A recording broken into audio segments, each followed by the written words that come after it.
IPL এ Bangladeshi cricketer কম সুযোগ পায় কেন? বাংলাদেশি কি সেরা ক্রিকেটার নাই? আমরা তো জানি বাংলাদেশে সেরা ক্রিকেটার আছে। আমরা জানি মেহেদী মিরাজ আমাদের দেশের সেরা ক্রিকেটার, তাওহিদ হৃদয়, লিটন দাস, এগুলো আমাদের দেশের সেরা ক্রিকেটার, তাইলে চান্স পায় না কেন? আইপিএল এ যারা খেলে তারা তো সেরা ক্রিকেটারই হয়। যারা সেরা ক্রিকেটার তাদেরকেই তো আইপিএল দলগুলা কিনে। তাহলে বাংলাদেশে এই সেরা ক্রিকেটার গুলা থাকতে কি জন্য দল পায় না? কারণ ভাই একটাই, বাংলাদেশের যেগুলো ক্রিকেটার আছে যাদেরকে আমরা সেরা ভাবি তারা হচ্ছে দেশ সেরা, আমাদের দেশের সেরা। কিন্তু আইপিএল এ যেগুলো ক্রিকেটার খেলে তারা হলো বিশ্ব সেরা।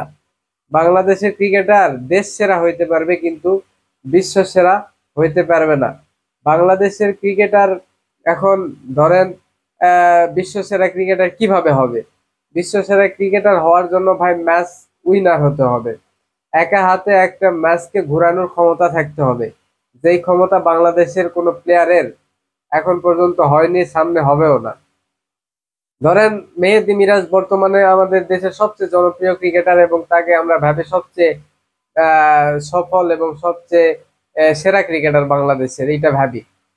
ধরেন ভাই তাকে বললাম যে মেহেদী মিরাজকে বললাম 30 বলে 45 রান লাগে, হাতে আছে 2 উইকেট, বা 30 বলে 40 লাগে, হাতে আছে 2 উইকেট।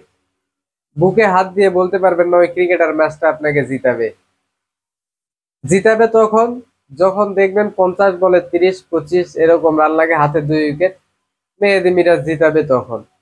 তো এই দিক দিয়ে আমরা সেরা ভাবি। তো এইটাকে আসলে সেরা বলে না, বুঝছেন? ইন্টারন্যাশনাল ক্রিকেটে যেগুলা যেগুলা প্লেয়ার ক্রিকেট খেলে অবশ্যই তাদের একটা কোয়ালিটি থাকতে হবে, যে কোয়ালিটি হচ্ছে বলারের এগেনস্টে ফোর্স করে তাকে বাউন্ডারি ছাড়া করতে হবে বল। ধরেন একজন ইন্টারন্যাশনাল ক্রিকেট খেলে কিন্তু বলারকে ফোর্স করে বাউন্ডারি মারতে পারে না, চাইলেই মারতে পারে না, ইচ্ছে করে মারতে পারে না। ধরেন একজন প্লেয়ার যখন ব্যাটিং করবে, বলার যখন অপরপক্ষে থাকবে, সে তো কখনোই চাইবে না যে সে ছক্কা খাক বা বাউন্ডারি খাক।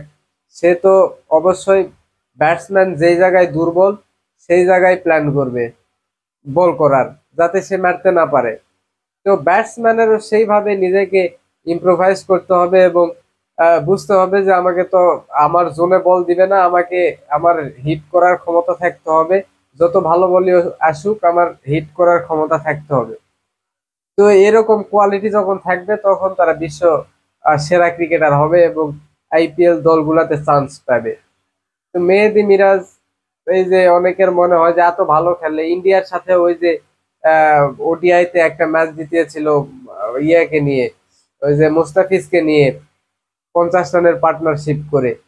তারপরে ধরেন একা হাতে যখন 6টা না 5টা উইকেট পড়ে যায়, তারপর মেহেদী মিরাজ একা হাতে কিন্তু 260 রানের না কত রানের একটা টার্গেট দিয়েছিল ইন্ডিয়াকে দ্বিতীয় ওয়ানডেতে, যেটার জন্য কিন্তু বাংলাদেশ ম্যাচ জিতেছিল। তাও এত ইন্ডিয়ার সাথে বেশ সবসময় দেখা যায় ইন্ডিয়ার সাথে যেগুলো প্লেয়ার ভালো খেলে তারা কিন্তু আইপিএল এর চান্স পায়। তো মেহেদী মিরাজ তো ইন্ডিয়ার সাথে অনেক ভালো খেলছে, তাও চান্স পায় না কেন? কারণ ওই একটাই, কারণ তার হাতে হিট নাই। সে চাইলেই বাউন্ডারি মারতে পারে না, সে ম্যাচ উইনার না।